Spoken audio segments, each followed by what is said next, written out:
before the first drop fell, before the clouds stirred, before the thunder thought to roll across the sky. There was stillness, a stillness so deep, so slow, it hummed beneath the soil. It echoed in trees heavy with fruit, and in meadows that forgot the sound of footfall. There was no rush, no storm yet, just the weight of days waiting for change. People walked and built and talked, but they no longer listened, not to the wind, not to the sky, not to the quiet voice that whispered truth. But one man remembered, one man still listened, and that was enough. This is the story of a world gently washed away, of a man, a boat, and a silence that stretched across the earth, of animals side by side in peace, of a long rain that softened everything it touched. So breathe, and let your thoughts fall like drops. Software slow, one by one. Let the world blur into dusk. Let your spirit float. And listen. Listen to the earth beneath you, to the gentle rhythm that beats even in silence. Listen to the breeze as it whispers through the trees, and to the distant echo of a stream flowing unhurriedly. Because this is how it began, with quiet, with calm, with patience. This is not a tale of fury, not tonight, not now. This is not the sound of crashing waves or voices crying out from the deep. This is a story told like a dream, long, gentle, layered in mist. This is a memory older than stone, of a man who built with patience, of a world that forgot how to be still, and of a rain that remembered. The flood, you know, was not only judgment, it was a reset, a great quieting, a long, slow cleansing of what had gone dry inside. Noah was not a hero with thunder in his voice. He was a gardener, a father, a man who walked a little slower than the rest. And because he walked with God, he heard what others missed. He built an ark not with haste, but with steady hands and quiet mornings.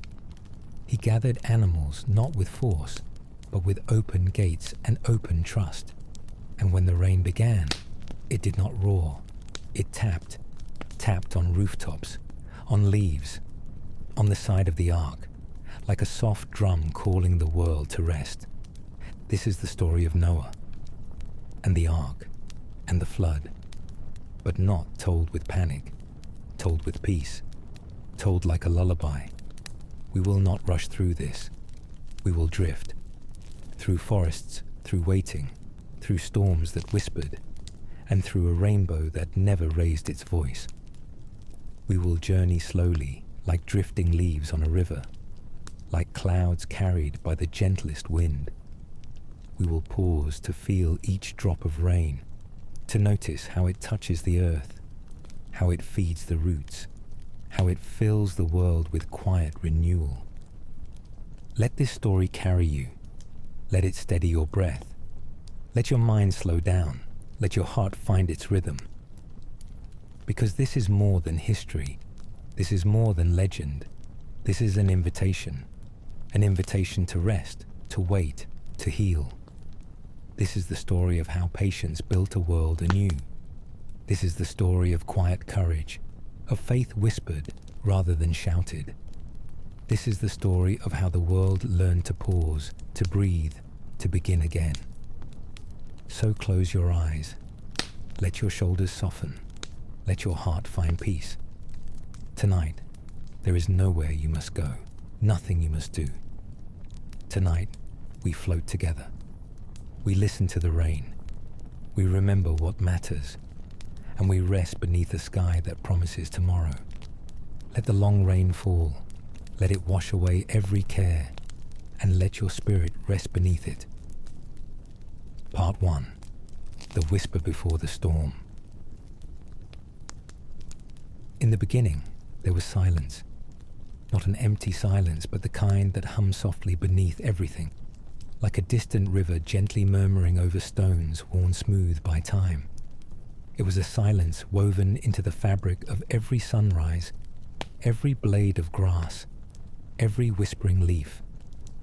The world rested in this quiet, breathing softly, awaiting the gentle turn of each new day. Trees stood tall, their branches heavy with fruit, swaying gracefully in a breeze that carried no hurry. Fields spread wide and open, lush and full, waving like seas of green beneath the warmth of the sun. Rivers wound lazily, their waters clear and calm, reflecting skies so vast they seemed endless. Everything moved to a slow rhythm, the earth's heartbeat measured in seasons rather than seconds. Villages dotted the landscape, nestled comfortably in valleys or perched carefully on hillsides. Life there moved steadily but without urgency. Farmers rose with the dawn, not rushed, but deliberate, tending their fields with patient care. Shepherds guided their flocks across gentle slopes, letting sheep graze at their leisure. Families gathered each evening around fires, their stories softly spoken, carrying no weight of hurry or concern. Children played freely, their laughter echoing gently off walls made of sun-dried clay and roofs woven from sturdy reeds. Yet, within this peaceful rhythm, a subtle shadow began to creep. It was slow, almost imperceptible at first, like twilight gently darkening the edges of daylight. The harmony that once wove the world together started to fray. Small arguments lingered longer, kindnesses became less frequent, and smiles grew hesitant. People moved past each other with fewer greetings, fewer nods, fewer moments of genuine connection. Despite this growing shadow, the world continued its steady, unhurried pulse. Birds built their nests carefully, lining them with soft grasses and feathers plucked gently from their own wings. Bees moved methodically from flower to flower, carrying pollen like precious treasure, their buzzing a quiet music beneath the day's warmth. Clouds drifted lazily across the sky, casting soft, shifting shadows that danced slowly across the landscape below. In the heart of this quiet, amidst fields stretching towards distant mountains, lived a man named Noah. His life moved with deliberate gentleness, each day filled with thoughtful care for his family and his land. Noah listened to the earth in ways others had forgotten.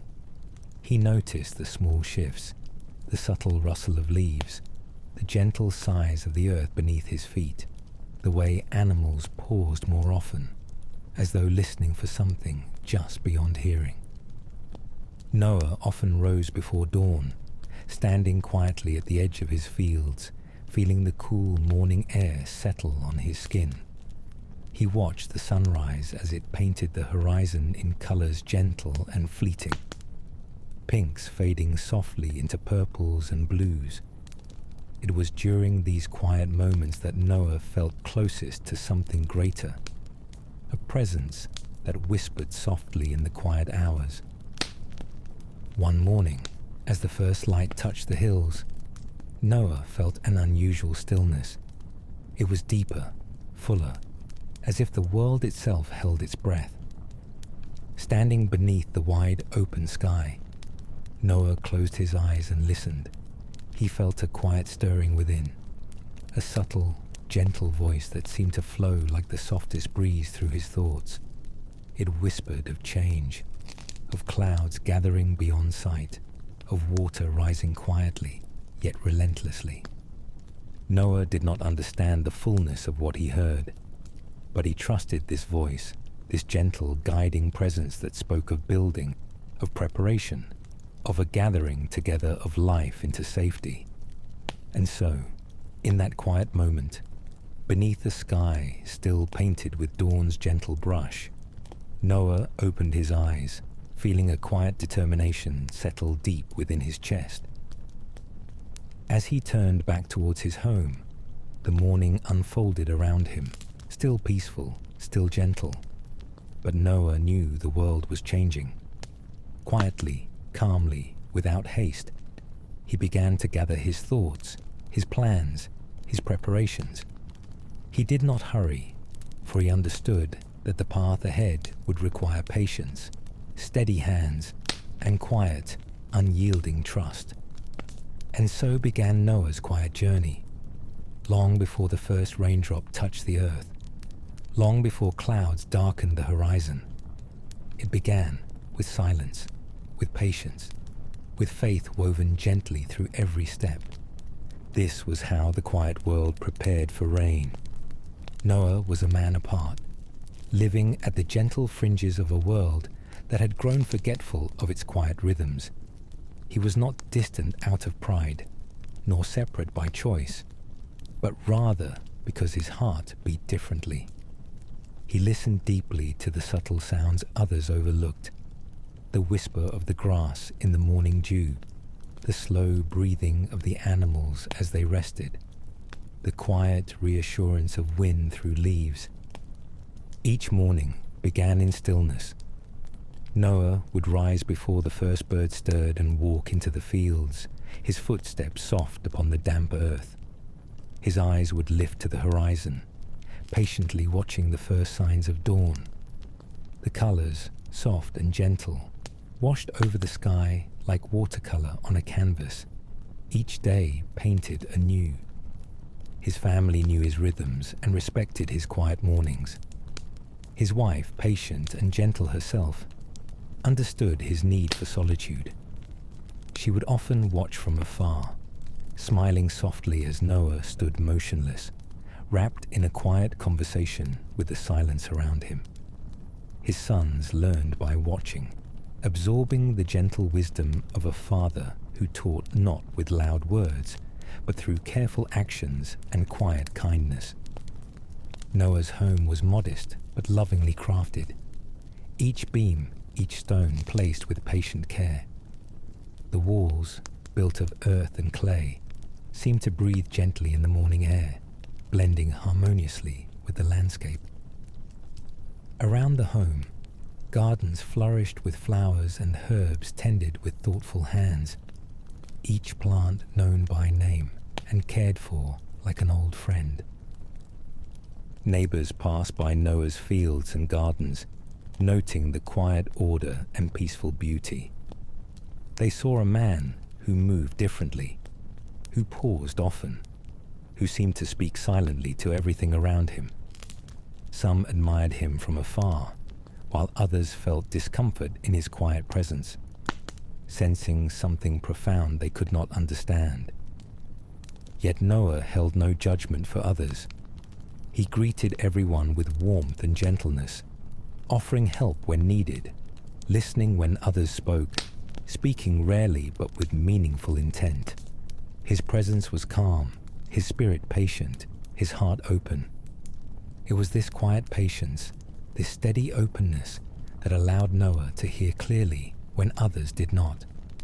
In the silent mornings, in the stillness between breaths, Noah felt a gentle but unmistakable presence. It was a voice softer than the quietest whisper, yet deeper than the greatest ocean. And it spoke of things unseen, of changes coming slowly but surely.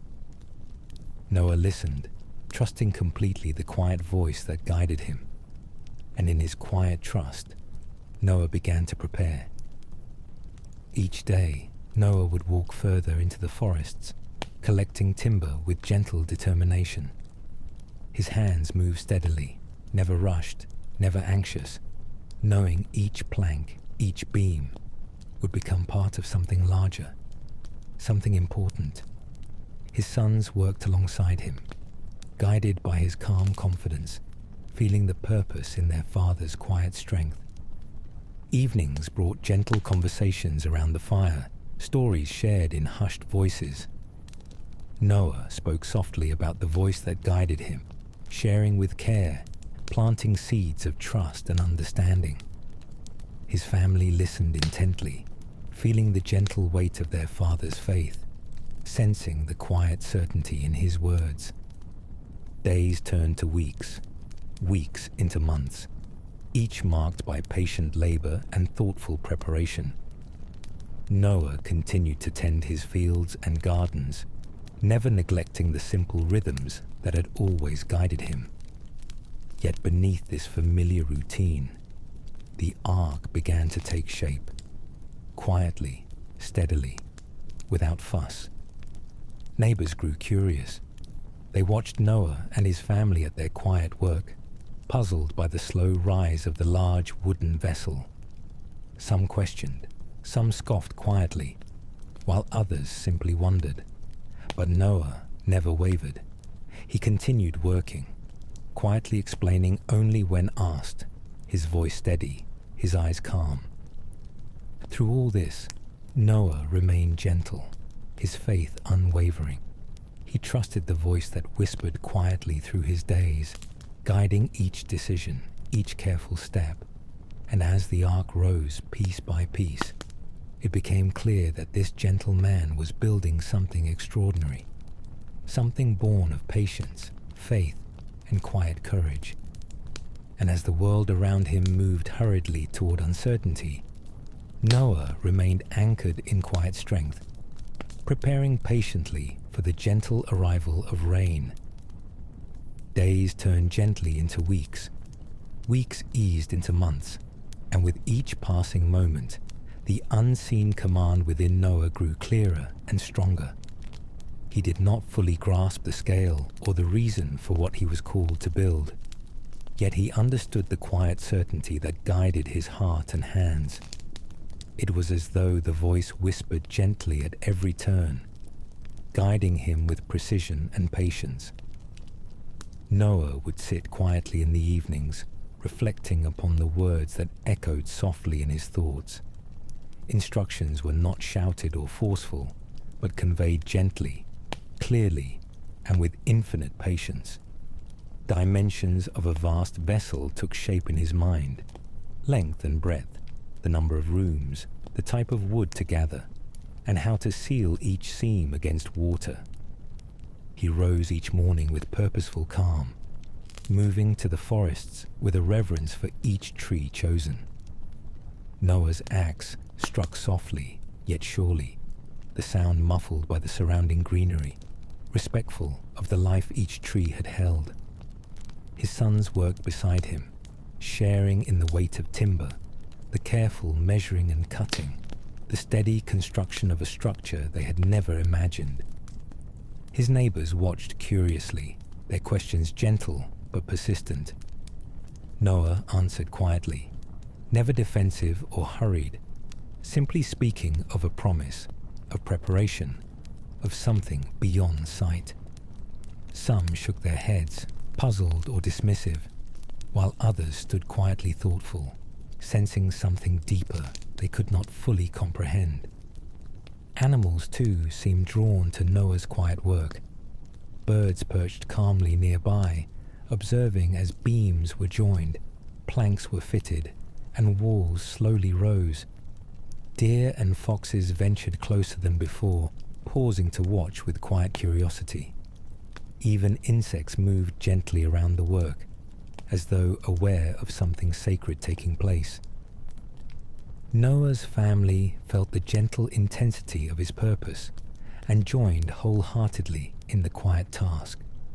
His wife provided sustenance, her own quiet strength evident in the meals she carefully prepared, and the encouragement whispered softly each evening. Together, they wove a tapestry of quiet faith, each thread a moment of trust, each day adding to the depth of their quiet obedience. The vessel gradually took shape, its presence gentle yet powerful, a silent testament to the unseen command Noah had embraced. Each timber, each peg, each carefully sealed joint carried with it a sense of sacred duty, a quiet readiness for what was yet to come. And through it all, Noah remained calm, guided by the gentle whisper within, building not out of fear, but out of quiet, enduring faith. Days stretched into evenings, evenings melted into nights, yet Noah and his family remained steadfast in their quiet labor. The ark, taking shape with deliberate grace, began to stand prominently amidst the fields, a curious yet peaceful structure against the wide, open sky. It was a project that grew steadily, unhurriedly, as though the universe itself paused to allow its careful construction. In quiet moments, Noah would pause, placing a gentle hand against the ark's solid frame, feeling the weight and warmth of each carefully placed timber. He understood deeply that each plank, each beam, carried the quiet strength of countless hours of patient labor. And within those quiet moments of reflection, Noah felt reassurance, a gentle affirmation from the unseen presence that guided him, that every step was purposeful, every act significant. The animals continued their subtle gatherings around the ark, their behavior increasingly purposeful. Birds nested quietly near the growing structure, weaving soft nests from materials Noah had set aside. Larger animals lingered peacefully in the nearby fields, grazing and resting in calm anticipation. Even the smallest creatures moved deliberately around the ark's foundation, as if preparing for their own quiet journey. Inside his home, Noah's family gathered each evening, sharing quiet meals filled with gratitude and gentle conversation. They spoke softly of the day's work, their voices filled with quiet awe at what was unfolding. Their bond strengthened through shared purpose, woven tighter by the gentle threads of faith and quiet anticipation. Friends and neighbors continued to visit occasionally, their curiosity undiminished. Conversations were respectful yet probing, filled with quiet wonder and gentle skepticism. Noah always responded calmly, his explanations simple, humble, and patient. Some began to visit more regularly, feeling drawn to the gentle certainty Noah embodied, sensing the quiet authority in his unwavering faith. Throughout it all, Noah carried himself with gentle humility, never seeking praise or acknowledgement for his efforts. His quiet strength, rooted deeply in faith and patience, became an unspoken lesson to those around him, a gentle testament to the power of quiet trust and obedient purpose. As the ark neared completion, Noah's preparations became even more deliberate. He carefully gathered provisions, organizing each supply thoughtfully, ensuring everything needed was placed with meticulous care. The ark's interior slowly filled, not hurriedly or anxiously, but calmly, each item carrying with it the quiet confidence of Noah's unwavering belief. The unseen command continued to guide Noah gently, yet unmistakably. Each instruction was clear, each task purposeful, yet conveyed with infinite patience and tenderness.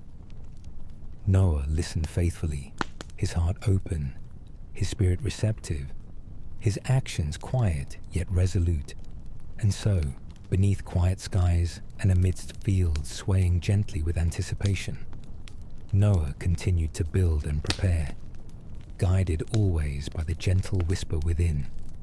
His quiet obedience, steadfast faith, and patient preparation formed a powerful testament, quietly declaring to the world the strength found within gentle trust and unwavering faith. The day began like any other, quietly unfolding beneath skies that appeared unchanged. Noah woke early, feeling the gentle yet persistent urging that had guided him for so long. Today, however, there was a different texture to the silence, a deeper, thicker quiet that wrapped around everything, as if the world itself held its breath in anticipation. Noah stepped outside his home and paused, eyes scanning the horizon. The sky, usually clear or softly scattered with clouds, now wore a subtle grey veil, its edges tinged with colours he hadn't quite seen before. He felt the coolness of morning more sharply, a subtle chill that brushed gently against his skin, hinting at something new. He moved thoughtfully toward the ark, his steps slow and deliberate. His sons joined him shortly after, each sensing the shift in the morning's quiet. They exchanged no words but shared understanding glances, recognizing that today marked a turning point they had long awaited yet never fully understood. Animals stirred gently, their movements more purposeful, more directed than before. Birds lined the upper beams, quiet and watchful, their eyes reflecting the soft, diffused light of the overcast sky. Larger creatures gathered closely, their breathing rhythmic and calm, as though they understood the gravity of the moment.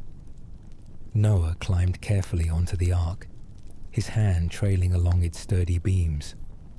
Each timber felt warm and reassuring beneath his touch, a testament to countless days of patient labor. His family joined him, moving softly through the vast structure, checking preparations one final time. Everything was in place, every corner filled with careful intention and gentle purpose. As the morning stretched toward midday, the air grew thicker, heavier. Neighbors and villagers, sensing something unusual, began to gather nearby. They stood quietly, at a respectful distance, their faces curious, uncertain, and somewhat apprehensive. Noah observed them kindly, his heart gently moved by their presence, yet he knew the choice to join them was theirs alone. Then, softly at first, almost imperceptibly, the rain began. It started as tiny droplets, gentle taps upon leaves and roofs, barely audible yet clearly felt. Noah stood at the ark's entrance, looking upward, feeling the soft touch of the first drops on his face. His family stood with him, quiet, reflective, their eyes scanning the skies with quiet wonder. The rain gradually grew steadier, each drop gentle but persistent, forming a quiet symphony upon the ark's roof and walls. The earth absorbed the moisture slowly, drinking deeply after long months of patient waiting. Leaves shimmered with newfound moisture. Blades of grass bent gently beneath the increasing weight of water, and small puddles began to form in shallow dips and hollows. Neighbors watched quietly, murmurs soft yet curious, as they moved closer. Some reached out tentative hands, feeling the water's coolness, marveling at its gentle persistence. Others exchanged uncertain glances, beginning to sense the quiet urgency in what Noah had so long spoken about softly and gently. Noah felt a quiet certainty settle deeper within him, a gentle peace amidst the beginning storm. He invited those around him gently, kindly, offering once more the shelter of the ark, the quiet assurance of safety. A few stepped forward cautiously, moved by the steady rain and Noah's quiet strength. Others remained hesitant, uncertain, still tethered to doubts and questions. The rain continued, gentle yet steady, filling the air with a soft whisper, washing away dust and weariness, renewing everything it touched.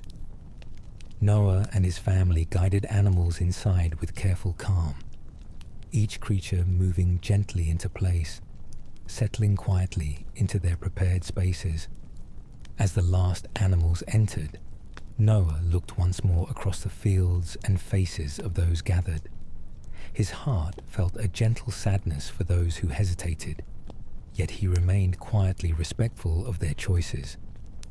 Turning inward, he closed the ark's door carefully, feeling its weight and solidity beneath his hands, a quiet finality echoing gently within. Inside, the ark was calm, its interior softly illuminated by filtered daylight through small openings. The air was filled with the quiet breathing of animals, the gentle movements of family, and the steady whisper of rain falling rhythmically outside.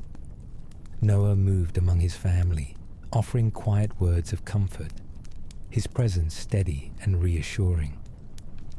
As the rain deepened, its sound became a gentle lullaby, wrapping everyone inside the ark in peaceful calm. Noah sat quietly, listening to the symphony of gentle rain, feeling profound gratitude for the quiet guidance that had brought him here, for the gentle voice that had whispered patiently through all his days. Night settled gently around the ark, the rain continuing its soft and steady rhythm.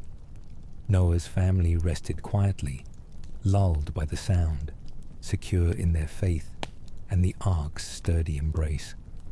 Outside, the world changed slowly, yet profoundly beneath the persistent gentle rain.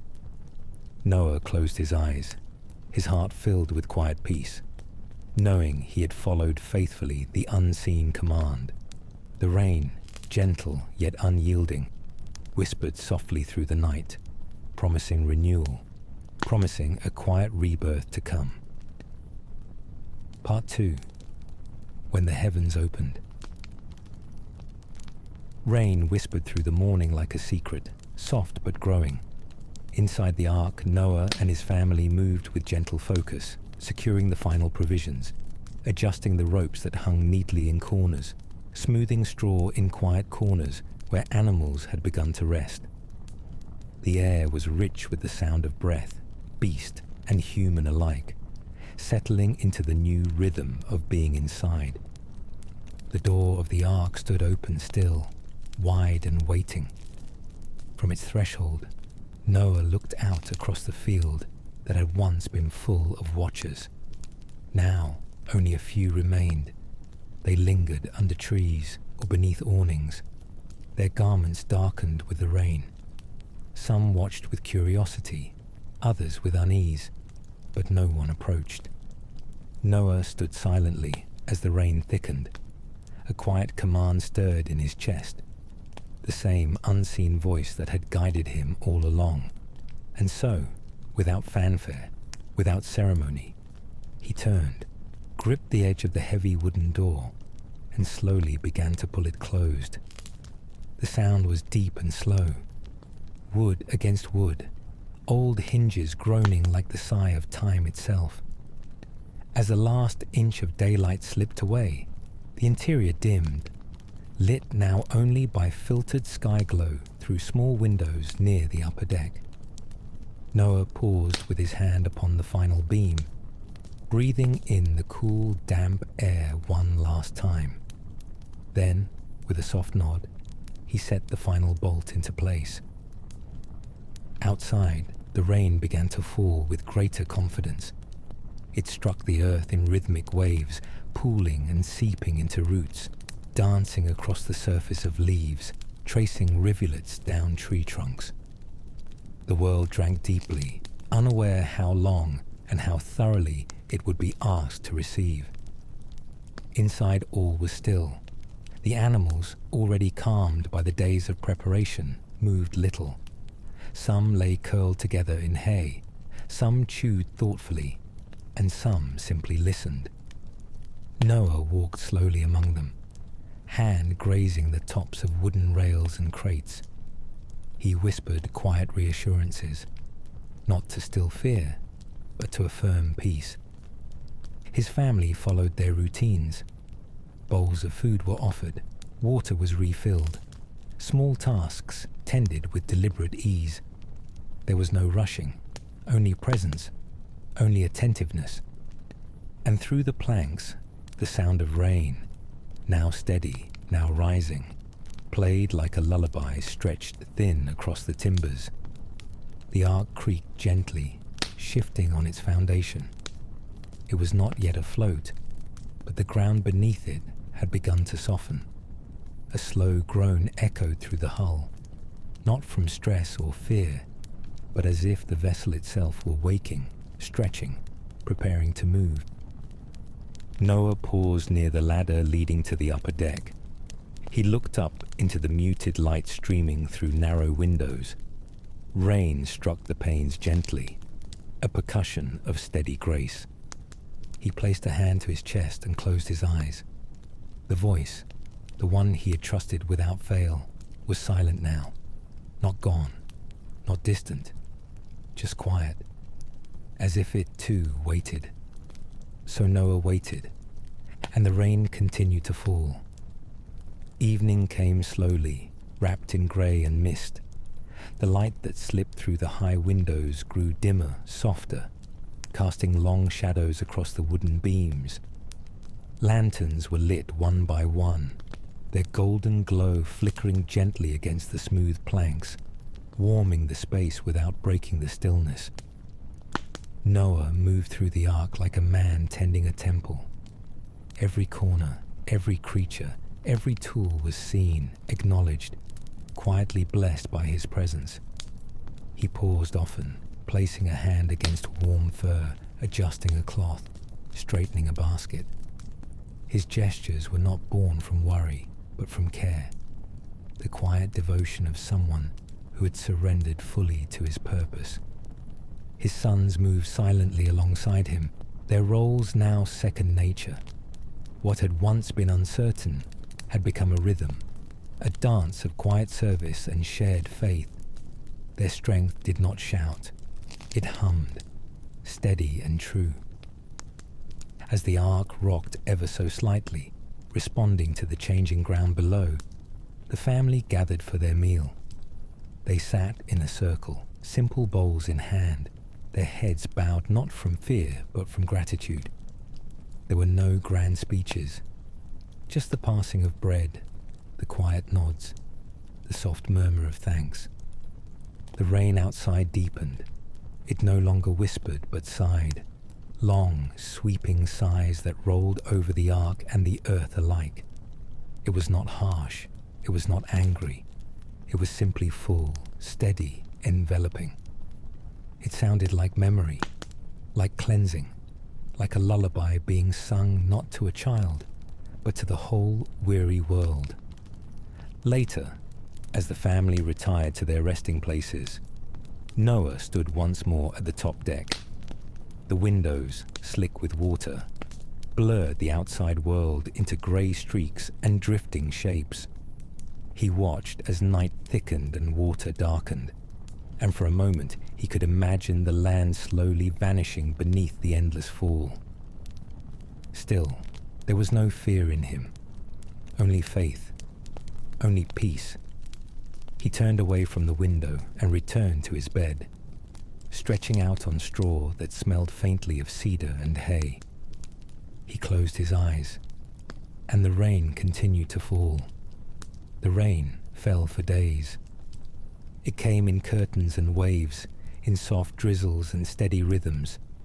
It tapped gently on the wooden hull and trickled through seams, only to be caught and guided away by careful design. The ark rocked slowly now, just enough to remind those within that they were no longer anchored to the land. Beneath them, the earth was softening, dissolving into water, giving way to something deeper and unknown. Inside the ark, life had become quiet and circular. There was no sun to mark the hours, only the shifting light filtered through rain clouds and the soft glow of oil lanterns. Time slowed, stretched, dissolved. The outside world disappeared behind grey mist, and the family moved to a new rhythm, one set not by nature, but by necessity and devotion. Each morning, if it could be called morning, began with silence. The family rose quietly, washed with stored water, and tended to the animals. Food was distributed, fresh hay laid out, the bedding checked and adjusted. Every act was done with care, not from obligation, but from reverence. Life had changed, but it had not ended. The animals sensed the shift. Some slept more. Others watched the family with wide, steady eyes. There were no cries, no restlessness, only the sound of breath, of movement, of rain. Birds tucked their heads beneath wings. Beasts nestled into one another. Even the insects seemed to move more slowly. Noah kept a quiet journal. On a long strip of parchment, he marked each day with a symbol. A raindrop, a leaf, a beam of light. He made notes in small, even lines, how much food was left, which animals had taken to their new space, who needed extra attention. It wasn't to track survival. It was to honor the days, to make sure they didn't slip away unnoticed. As the rain continued, the ark began to rise, first imperceptibly, then more steadily. The creaking of the beams became familiar, almost comforting, a lullaby of wood and water. The family noticed the tilt, the shift, the way the ground no longer answered their steps with firmness, and still there was no panic, only quiet awe. There were nights when thunder rolled far in the distance, not violent, not sharp, more like the groan of something ancient turning in its sleep. The lightning came too, but not to strike, only to light the sky briefly, showing glimpses of a world slowly being swallowed. The reflections danced across the surface of the water, illuminating trees that now stood half submerged, rooftops barely peeking from waves. Noah sat often by the upper window, watching the world vanish. He prayed, not with loud words, but with stillness, with presence, with the long breath of someone who had accepted the waiting. One evening, he gathered the family together. They sat on the floor around a lantern, the flame flickering gently, casting warm shadows against the wooden walls. "This is the middle," he said softly. "We have left, but we have not yet arrived. We are between." His wife placed her hand over his. His sons nodded. His daughters-in-law leaned in, their faces calm, lit by soft understanding. They all felt it, the weight of waiting, the holiness of suspension. So they began a new practice. Each night, one person would share a story. Not a sermon, not a lesson, just a memory of a tree from their village, of a festival, of the first time they held a newborn lamb. Laughter returned in small bursts, tears too. The ark held them all, and outside the rain fell on.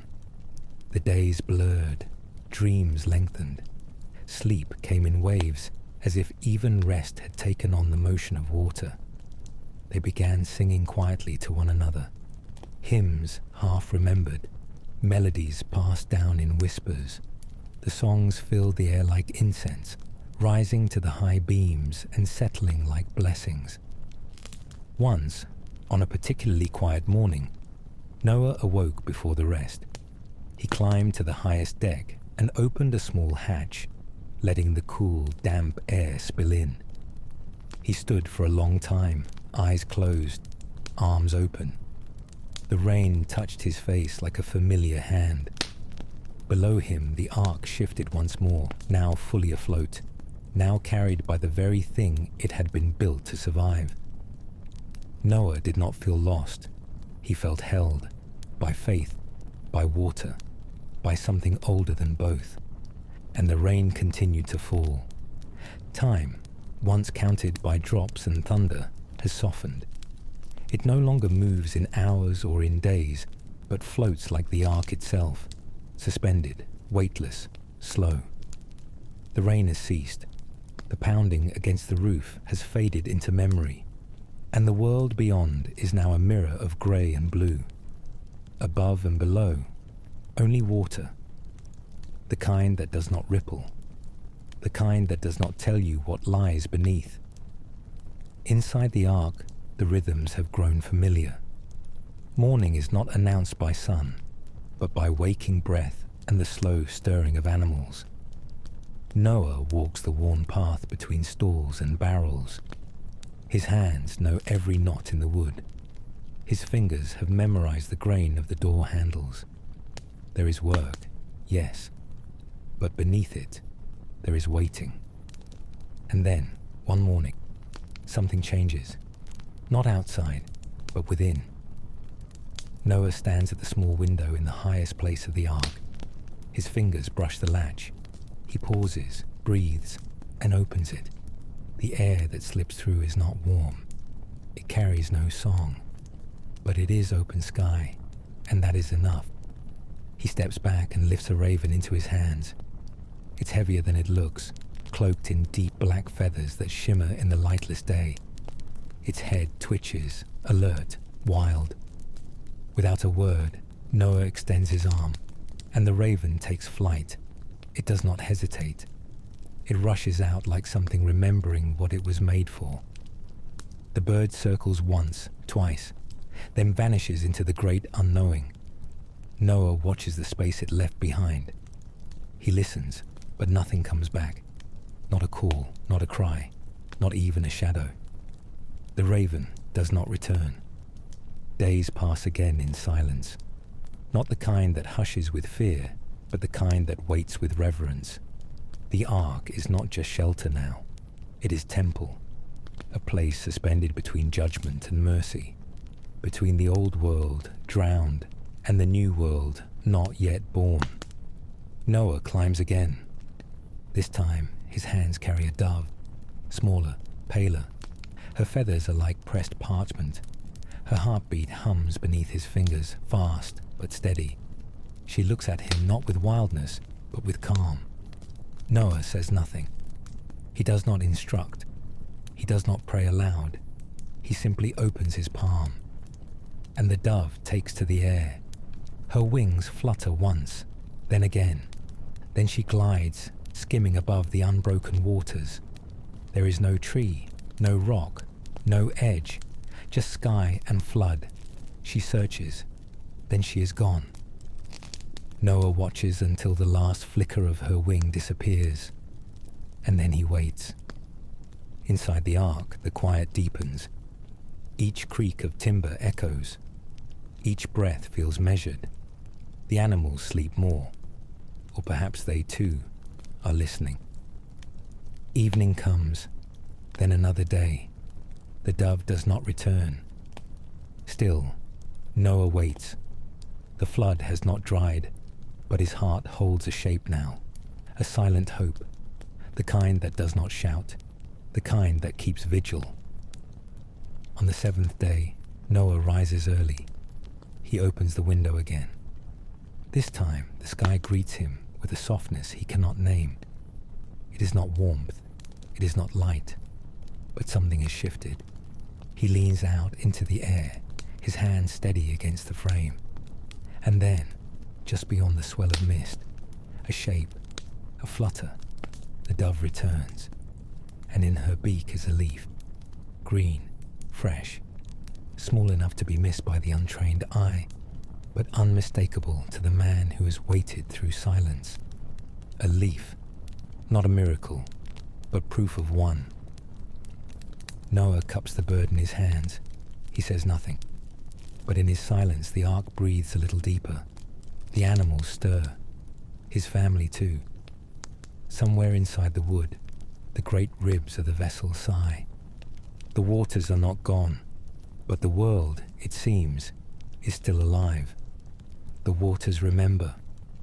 The ark drifted, not with haste, but with the weightless calm of surrender.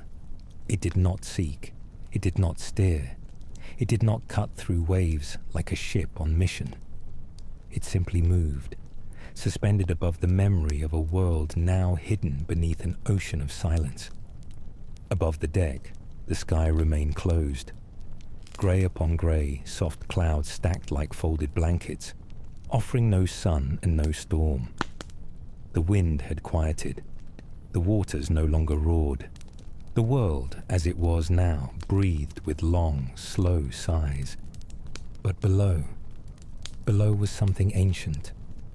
The flood had not erased the world. It had covered it, preserved it, baptized it in a silence deeper than sleep. Beneath the ark, valleys still cradled the bones of trees. Mountains slumbered beneath curtains of silt and skyless dark. Cities that once bustled lay still. Rooftops cradled by waves, doorways sealed with sand, fire pits cooled forever. It was not destruction in the way people imagined. It was not rage. It was remembering. The waters, like God, knew how to hold a thing without crushing it. They were not angry. They were heavy, full of purpose, full of patience, full of mystery. Noah did not speak of the deep. He had no words for it. But at night, as he lay near the center of the ark, he would feel it, the gentle roll of the water beneath them, the quiet sound of the beams shifting under the weight of waiting, the creak of the world moving not with panic, but with peace. Sometimes, in those twilight hours before sleep took him, Noah dreamed. He dreamed of walking beneath the waters, of moving between trees that swayed with weightless grace, of standing atop hills that glowed with blue light filtering from the distant surface. In those dreams, he saw animals swimming past like ghosts, deer stepping lightly through liquid air, owls gliding silently between collapsed houses, vines growing in slow spirals from stone walls. He never dreamed of people, only creation resting, only a world remembering how to wait. Inside the ark, life had settled into a rhythm that had nothing to do with ours. Time was not kept by clocks or sunbeams, but by heartbeats, the breath of animals, the hush between footsteps, the quiet moments when his wife would sit near the window with her eyes closed, not sleeping, just being. His sons rarely spoke of when. His daughters-in-law had stopped asking how much longer. What began in fear had long since softened into stillness. There was food enough, warmth enough, silence enough. Even the animals had learned to wait. The lions no longer paced. The birds did not beat their wings against the walls. The great beasts that had once shook the ground with their footsteps now slept deeply, nostrils rising and falling with quiet breath. The ark was not a prison. It was a pause, a sacred one. Below them, unseen currents moved with purpose, slow rivers beneath rivers shaping the new world. The flood did not erase the old. It sculpted it. Mountains were being humbled. Valleys widened. The sharpness of the earth was being softened by water's patient touch. And beneath all that water, God. Not above, thundering down, but below, holding, watching, waiting. Not rushing creation forward, but letting it rise in its own time. Noah could not see it, but he sensed it, like breath on the back of his neck, like the stillness before a word is spoken, like the long silence before a friend answers from the other side of a closed door. God was in the deep, not as a storm, not as a voice, but as presence. One night, Noah stood at the top of the ark beneath a sky so still, it might have been carved. He leaned against the railing, staring into the nothingness. No stars, no horizon, just black water reflecting back the shape of the vessel.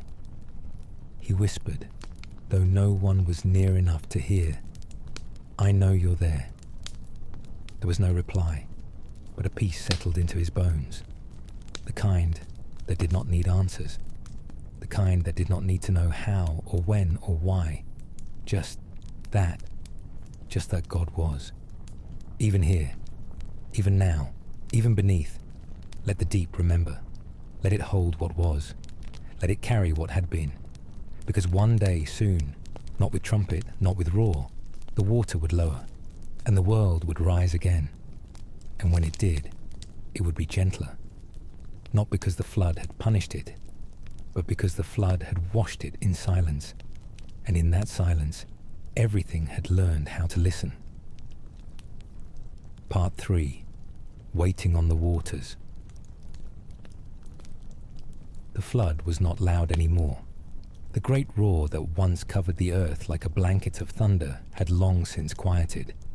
What remained was stillness, but not an empty stillness, a pregnant stillness, the kind that holds its breath just before something is born. Noah did not count the days like he used to, not with urgency, not with fear. In the beginning, he had scratched tallies into the wood, 5 marks, then a cross, a habit, a way to keep the unknown from unraveling his thoughts. But somewhere along the journey, time lost its edges. The difference between morning and evening blurred. The lines between days and weeks folded into one long exhale. Below them, the world was asleep. Not gone, not destroyed, just sleeping. The waters moved, but slowly now, like a giant turning beneath a quilt. The mountains that had once scraped the sky were now silent shadows beneath the surface. Forests stood submerged in twilight. Hills and valleys slept beneath layers of time and saltless sea. Cities were gone, but not erased. Their shapes rested beneath the water, like footprints in the dust, just waiting for the wind to return. Noah sometimes wondered what was left behind. What became of the old roads, the orchards, the wells, the tools abandoned in haste? He never spoke of it aloud, not because he feared the answers, but because some questions are meant to be held like stones in the pocket, not to be thrown, just carried. He imagined birds' nests floating in trees that no longer reached the sky. Gardens washed clean, rivers redrawn. He wondered if there were colors down there, vivid and intact, waiting for the sun to return and reveal them once more. But he did not mourn, not because the loss was small, but because the promise was bigger. God hadn't said when the waters would fall, only that they would. God hadn't drawn him a map, only given him a vessel. And now, Noah floated, on water, on time, on trust. The ark groaned from time to time, not in pain, in memory, the way old trees creak when the wind touches them. The animals stirred in their patterns, feeding, sleeping, breathing, waiting. Even they had grown accustomed to the rhythm of not knowing. The doves no longer cooed with urgency. The elephants no longer shifted in nervous cadence. Life had learned to wait, and in that waiting, it became holy. There is a kind of worship that is not done with words or singing. It is the worship of stillness, of endurance, of trusting what has not yet been revealed. That was the worship Noah offered now. He sat in silence most evenings, watching the way the air drifted through the ark's upper window. He watched dust rise and settle again. He listened to the slow, deliberate footsteps of his sons as they passed. He noticed how his wife had learned to hum softly to the sheep when feeding them, and how the lions, once proud and restless, now slept side by side like shadows with breath. Everything had softened. Even the wood of the ark seemed warmer now, familiar. The walls were no longer strange. They were part of him, a skin, a sanctuary. There were dreams too. Sometimes they came gently, like feathers brushing across the edge of his sleep. Sometimes they came like old stories, retold by distant voices. He dreamed of stars beneath the water, of light blooming in sunken places, of gardens sprouting from the ocean floor, of the land still there, just waiting for breath again. And sometimes he dreamed of walking, not on water, not above it, but through it. He walked between hills made of coral, between trees with silent branches. The world was blue and slow, not dead, just deeper, just quieter, as if everything had drawn inward to wait for the voice that would call it back into life. He would awaken from those dreams with his heart beating slow, his body still, his mind wrapped in peace. They were not frightening dreams. They were invitations, visions without urgency, promises spoken in the language of silence. The water was lowering, slowly, imperceptibly perhaps, but it was. He did not need to see dry ground to believe it. He felt it in the way the ark no longer rocked as high, in the way light entered the window at a slightly different angle, in the breath of the animals, calmer, steadier, in the quiet resolve of the sky. Noah did not need to rush God. The world beneath would return when it was ready, not when he demanded it. And when it did, it would not be what it once was, and neither would he. The ark did not travel in a straight line. It did not carve through waves with purpose. It moved the way time does when you're not watching, gently, in circles, without drama.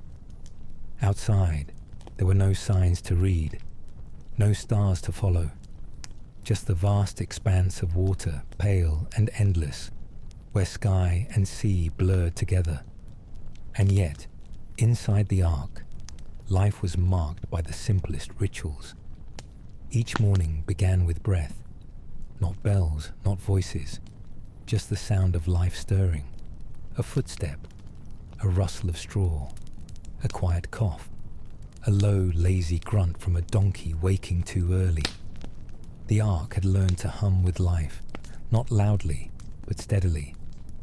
Noah woke with the others, not before them. He was not a man who ruled from above. He walked among the stalls. His hands helped shovel, helped pour, helped tie and untie sacks. He whispered to the goats when they grew anxious. He scratched the heads of the dogs as he passed. He nodded at the oxen, who blinked slowly in return. These were the things that held the ark together. Not the beams, not the nails, but the acts of care. His wife moved with a grace that only long journeys can teach. She did not hurry. She did not sigh when things were slow. Her hands were always doing something, braiding rope, preparing food, wiping the sweat from someone else's brow. She carried peace in her step, as if the ark itself bowed slightly wherever she passed. His sons had learned too. There were no arguments now about what came next, no complaints about the sameness of the days. There was something deeply human in the repetition. It stripped away the questions that didn't matter, leaving only what did: food, water, warmth, breath, and kindness. The animals understood this in their own way. The lions no longer watched with suspicion. The rabbits no longer froze at every sound. Even the birds, once restless and wild, had learned when to flap and when to be still. There were patterns now: feed, clean, rest, repeat. But these were not empty motions. Each act was a seed, a silent vote of confidence in a future not yet seen. Every time a trough was filled, a world was preserved. Every time straw was gathered, the story moved forward. Not with spectacle, but with faith. Faith in the doing. Faith in the waiting. Faith in the ordinary. Noah kept a piece of wood by his bedside. Not a plank, just a small, smooth scrap. Each night, after prayers, he would carve a small notch in its side. Not because he needed to know the count, but because it grounded him. It reminded him that even when nothing changed on the outside, something was still happening. One night, as he sat whittling the edge, his youngest son sat beside him. "Do you think we'll ever walk on land again?" the boy asked. Noah did not rush to answer. He looked at the mark he had just carved, then passed the scrap of wood into the boy's hands. "We're not waiting for land," he said softly. "We're waiting for the right land. There's a difference." And with that, they said no more. But the boy stayed beside him until the stars, what little could be seen through the window, began to turn. There were small mercies. Some days the breeze was warmer. Some days the goats bleated less. Some days, Noah's wife found sprigs of the herbs growing from sacks of grain. Resilient, stubborn little things, determined to live. These became part of meals, part of conversation, part of hope. Even the ark itself seemed to breathe differently. The creaks in its belly sounded less like strain and more like song, a lullaby made of timber and wind. It had become a home, not forever, but long enough. And on some evenings, when all was done, Noah would walk quietly to the upper level and sit beneath the open window. He would close his eyes and let the wind touch his face. There was no smell of land yet, no scent of soil or pine or lavender fields, but there was air, honest, faithful air, the kind that had traveled far and still remembered where it came from. He let it fill his lungs, not with urgency, but with thanks. He had no answers, no predictions, only the sacred repetition of small things. And sometimes that was more than enough. It began, as so many sacred moments do, with stillness, not silence. There were always sounds in the ark, the low breath of animals, the soft murmur of water brushing wood, the hushed steps of bare feet across worn planks. But this stillness was deeper. It came like the quiet before snowfall, like the hush in a room just before someone speaks. Noah woke before the light changed, before the goats stirred in their stalls, or the birds preened beneath their wings. He did not rise out of habit or discomfort, but because something in the air had shifted. It wasn't colder, it wasn't warmer, but it was different. He moved carefully, not wanting to disturb the others. The hallway of the ark glowed faintly with the color of quiet. Wood darkened by time, corners softened by waiting. He passed the great beams that groaned less than they once did, past the barrels of feed and the coiled ropes that had not been touched in weeks. Everything in the ark was where it should be, and yet something had changed. The steps to the upper window creaked in rhythm with his breath. He touched the familiar latch, cool, smooth, carved by his own hand in the days before the rain. That alone felt like a lifetime ago. He unfastened the cloth that draped over the small cage. The raven waited. It was not a beautiful bird in the way some birds are. It did not glimmer or sing. Its feathers were thick and dark, the color of forgotten stories and unspoken things.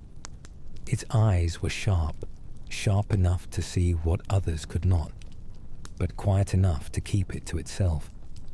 It was not a creature of joy. It was a creature of endurance. Noah studied it for a moment. He didn't speak. He didn't pray.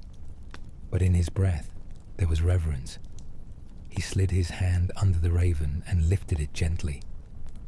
The bird didn't resist. It twitched once, adjusted its wings, and stared at the man who carried it to the edge of the world. Noah opened the window. The air met him not with gust, but with a kind of waiting of its own. The floodwaters still stretched out endlessly, flat as memory, silver as old mirrors. No land, no tree, no rock, just sky and reflection. And into that stillness, he released the raven. It didn't hesitate. It leapt into the air with wings that belonged to older things, things that lived before the ark, before the garden, maybe even before time had names. The bird rose in an arc, sharp and smooth. It did not cry out. It did not look back. It circled once, slicing across the lightless sky. Then it vanished. Noah did not move.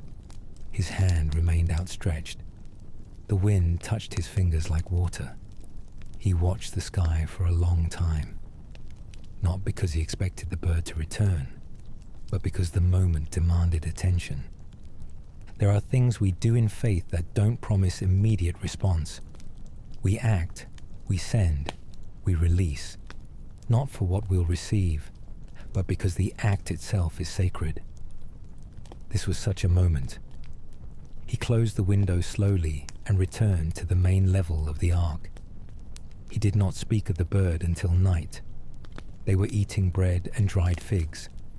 The lantern flickered near the grain sacks, throwing shadows that danced without sound.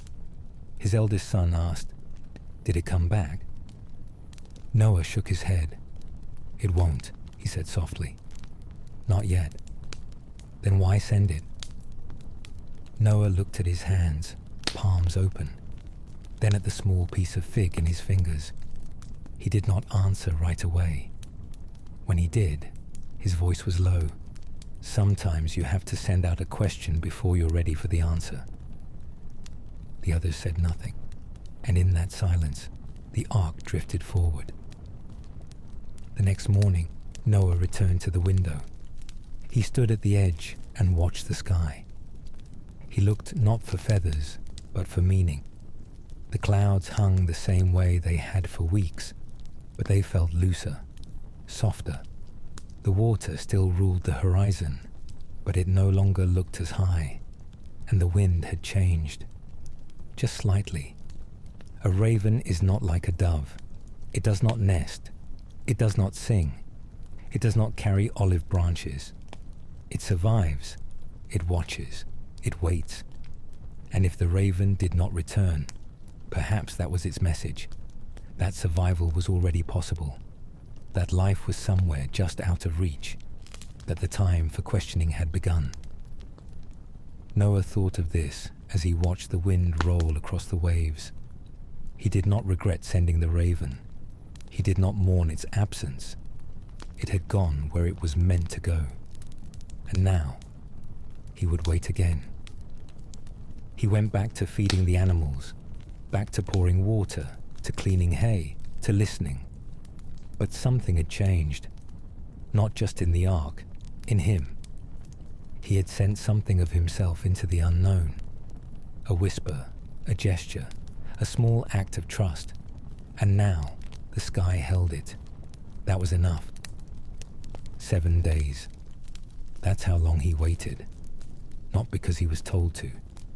Not because of some divine number he could recite. But because that's what felt right. It had been a full week since he sent the raven, and though it had not returned, something in the rhythm of the ark told Noah the time had come for a second question to be asked. This time, not with feathers black as night, but with wings white as quiet. He climbed the steps with care. His knees ached more now, though he never spoke of it. His back held the memory of hundreds of days, and yet he walked upright, not as a man burdened, but as one entrusted. The morning was like many before it, soft, grey, blurred at the edges. The kind of morning that asked nothing, offered little, and yet held the gentle weight of possibility. There, in the woven cage near the window, the dove waited. She was small, smaller than the raven, lighter in the hand, a creature not built for confrontation, but for return. There was no hardness in her eyes, no edge to her wings. She cooed once when Noah approached, not out of fear, but in recognition. He had carried her before, fed her, watched her sleep with her beak tucked beneath her wing. This was not a bird of mystery. This was a bird of comfort. Noah opened the cage slowly. The dove fluttered to his fingers without hesitation, as if she'd known all along she would be asked to go. He whispered nothing. He simply opened the window. The air met them like a held breath, not fresh, not fragrant, but awake. Noah lifted the dove into the breeze, and she lifted herself the rest of the way. There was no ceremony, no prophecy, just a flutter, a turn, a vanishing. She was gone, not with speed, not with drama, but with grace. Inside the ark, the quiet resumed. Noah returned to his duties, but everything felt softer that day. The animals ate a little more calmly. The shadows in the corners were less heavy. Even the wood beneath his feet seemed to carry less weight. But the dove did not return. Not that evening. not the next morning, not even the next day. And yet, for the first time in many weeks, Noah was not anxious. Some part of him had learned that absence does not always mean loss. Sometimes it simply means the story is still being written. He spent more time at the window in those days, watching, listening, not searching exactly, just noticing. How the water no longer slapped against the hull, how the sky was beginning to thin in color, how the wind no longer felt like warning, but invitation. And on the seventh day, the morning came with a hush that felt different, as if something behind the sky had taken a deep breath and was now holding it, waiting. Noah woke before anyone else. He dressed quietly and climbed the steps with hands that didn't shake but remembered. He opened the window, and there she was. The dove fluttered into the opening with no rush. She landed lightly on the sill, her chest rising and falling with the rhythm of long flight. Her feathers were damp at the edges, her eyes were bright, and in her beak, a leaf, small, green, still wet. Olive. Noah did not gasp, he did not shout, he did not fall to his knees. He smiled, a smile not of surprise but of recognition, as if something long hoped for had finally come home. He reached out with both hands and received her gently. She did not resist. She settled into his palms as if the journey had been made just for this return. He studied the leaf. It was not large. It had no fragrance.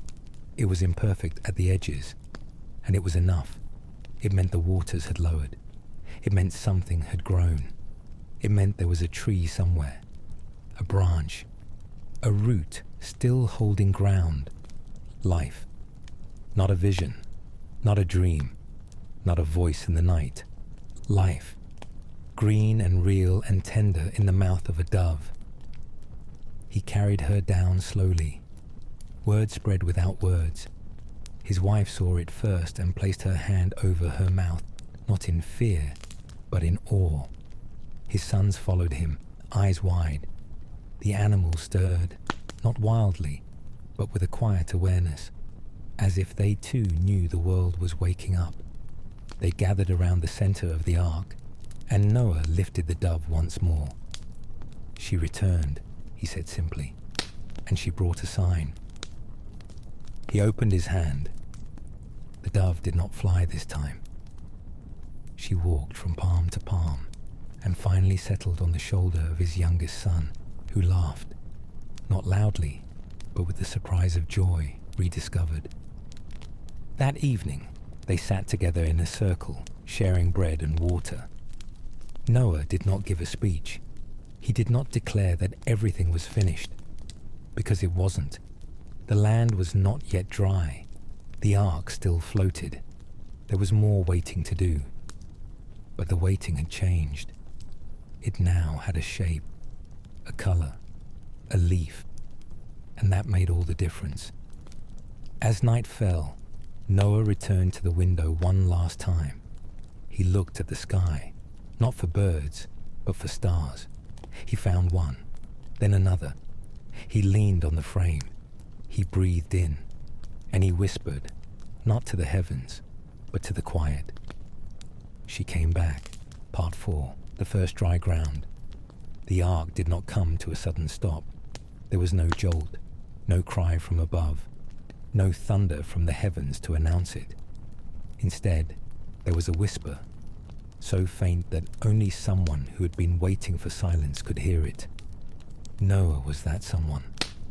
He had lived with the roar of rain, the endless groan of water against timber, the hush of waiting.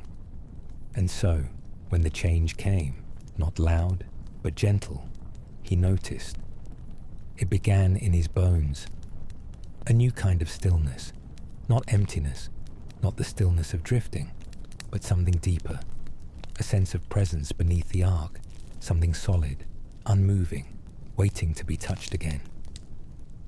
He rose from his bed, slow as always, his movements careful, deliberate. The others still slept. Even the animals were quiet in that special way that precedes change. He made his way to the upper deck, passing through beams softened by time and prayer. The morning light had not yet fully arrived, but even in the grey, something felt different.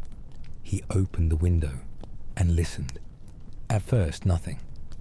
Then, as the breeze passed over the hull, a sound, low and long and almost lost in the quiet. It was not water. It was not wind. It was wood brushing against something that pushed back. The Ark, after months of drifting, had met land. Not forcefully, not with drama, but like a long embrace. It had found its resting place. Noah said nothing. He leaned out slightly, closed his eyes, and let the wind carry the story. They had reached the mountains of Ararat. He did not know this because of any map or sign. He knew it the way one knows an old friend by voice alone. This was where the journey paused, not because the flood was over, but because the world needed time to rise again. Inside, the Ark began to change in small, sacred ways. The animals stirred with a new kind of movement, not restless, but curious. The lions rose from their corners, stretched, and remained standing. The birds flitted from perch to perch, their songs not louder, but sharper, as though the notes had more meaning now. The goats began to climb on crates again. The dogs began to sniff the door more often.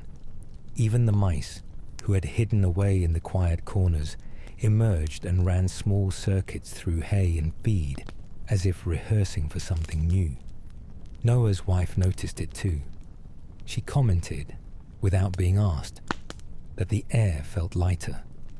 His sons said less, but he watched their eyes track the beams of light more often, watched their fingers tap against their knees during meals, watched their feet rest differently when they sat.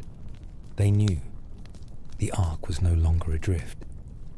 Still, Noah did not open the door. He knew the earth was not yet ready. Just because something solid pressed beneath them did not mean the world had healed. The water still ruled the land beyond the window. Trees remained hidden. The hills were underwater still, but not forever. Now they could wait with hope, not just patience. Each day, Noah climbed to the window to look out, and each day he saw something new. One morning, a jagged tip of stone broke the surface far in the distance. By the next, it had grown taller, revealing more of itself like a statue emerging from fog. Then came others, a cluster of peaks slowly peeling back their blankets of water and standing upright in the dawn. Then hills, then ridges, then slowly dark lines that could only be the tops of trees. The earth was lifting its head. Noah felt the rhythm of it. The waters were not fleeing, they were bowing, not receding in panic, but lowering in reverence. This was not undoing, it was becoming. The land was not what it had been. It would never be. The rivers would carve new paths. The valleys would settle in different shapes. The soil, soaked through and washed clean, would carry stories it had never known before. But that was not a reason for fear. It was the beginning of renewal. They marked time not with clocks, but with sights.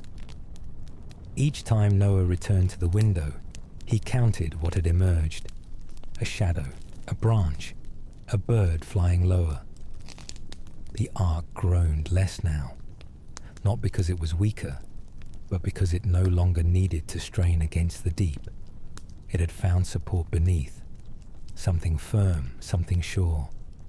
It creaked like a house, not a vessel, like it was settling into its foundation. And for the first time in many months, Noah began to feel that strange foreign thing stir in his chest again. An old companion, long buried beneath routine and obedience. Joy, not loud, Not wild, but deep, weighty, rooted.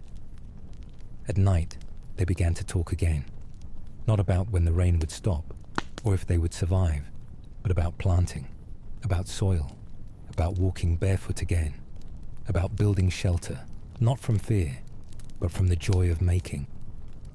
Noah listened more than he spoke. He watched their faces and remembered the way they looked before the ark, the laughter in their eyes, the quickness of their speech. That laughter had not returned yet, but the shape of it was coming back. He saw it in their shoulders, in their hands, in their silence. They were preparing to belong again. One evening, as the lanterns dimmed and the animals began to sleep, Noah sat near the door of the ark. He did not open it. He only touched it, ran his fingers along the seam of the frame, listened to the way the wind rested against the wood. The world was waiting. He was waiting, but not for release, for invitation. He would not step onto the earth until the earth was ready to receive them, until it had unwrapped itself enough to become home again. And when that moment came, he would know. There was no command, no audible voice from the heavens, no lightning bolt, no shattering sign that marked the moment, only a quiet, a long, deep, meaningful quiet that felt different than before. It wasn't the stillness of waiting, it was the stillness of permission.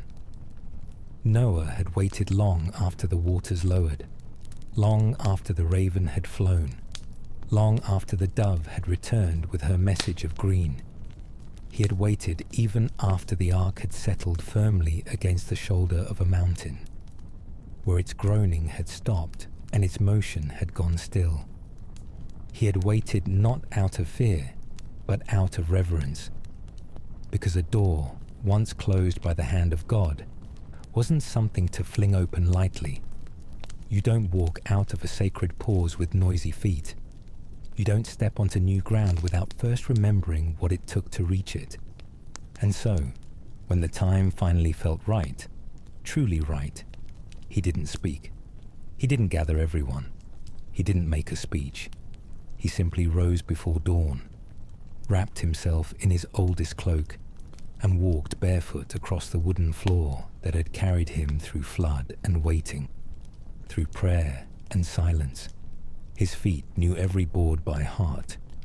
Each creak beneath his step was familiar, like a name whispered by an old friend. The door stood before him, large, heavy, built by his own hands, weathered now by months of sunless moisture and the weight of sky.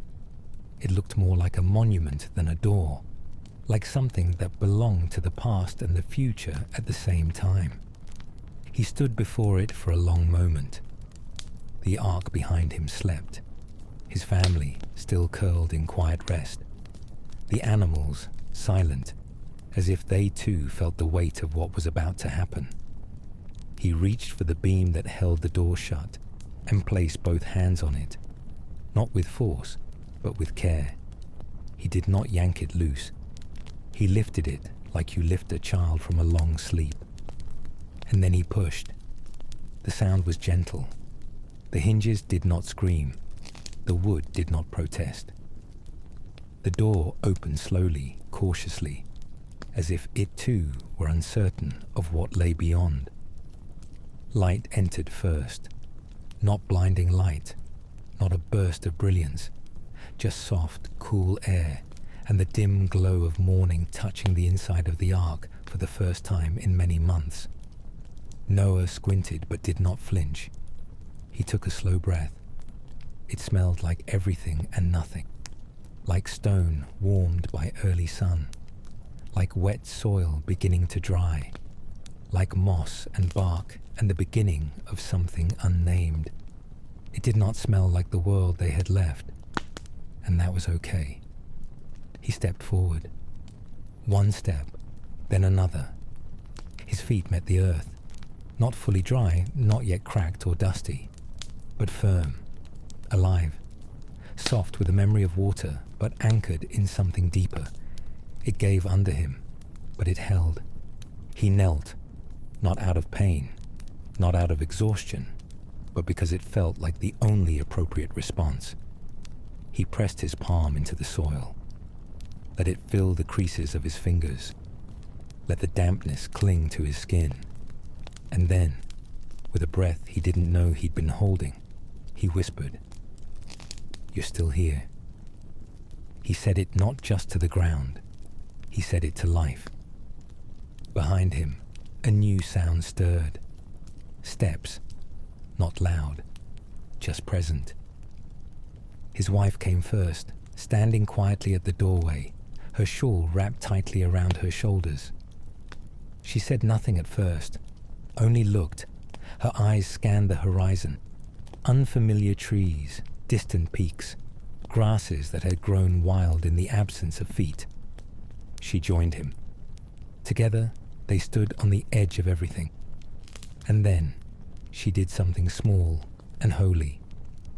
She stooped down, lifted a handful of soil, and brought it to her face. She didn't smell it. She didn't speak to it. She just held it there, eyes closed, allowing its weight and texture to rest in her hands like something sacred. Then she let it go and watched it fall back into place. The sons followed next. Each emerged with his own rhythm. One paused at the threshold, his hand gripping the frame, his breath tight with hesitation. Another stepped out quickly, as though he had been waiting to run. The third came slower, more thoughtful, carrying in his arms a small goat who blinked into the morning with patient eyes. They stepped out onto the slope, not with shouts, not with laughter, but with awe. They had been born into one world, lived through its drowning, and now stood upon the beginning of another. The weight of it was not lost on them. And then came the animals. Noah opened the lower gates one by one, careful not to rush them. He did not wave them out. He did not whistle or prod. He simply stood aside and let the sun do the calling. The doves were first. As if remembering the route they had taken before, they fluttered into the open sky and vanished into the pale morning. The deer came next, stepping gingerly, hooves sinking slightly into the earth before they found their balance. The lions walked calmly, their eyes scanning the terrain, heads high, not predators on the hunt, but kings returning to a forgotten kingdom. Birds of every feather took to the air, not in panic, but like ink spreading across a page. Each line drawn by instinct, each path a prayer in flight. Noah watched them all. His heart beat quietly, but deeply. They didn't go far, any of them. No one ran, no one scattered. There was too much reverence in the moment, too much holiness in the air. The family stood in a wide circle not far from the ark. Around them, the land breathed. Trees rustled in the soft wind. The grasses leaned toward the light. Insects returned to their buzzing, and clouds floated like boats above it all, watching. The ark stood behind them, not empty, but fulfilled. Its ribs, worn by wind and weight, remained steady. But it was no longer a home. It was a story, a vessel that had carried more than bodies. It had carried trust. And now it would rest here, on the mountain, as a witness. Noah did not look back at the ark for long. He turned his gaze forward, toward the land, the valleys, the sky above the hills. They had not been told where to go next.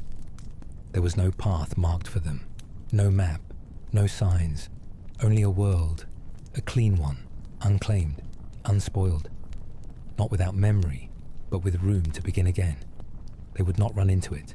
They would walk, step by step, word by word, like a new story being written by hands that had once built an ark. That night, they did not sleep in the ark. They made a small fire near the edge of a rock.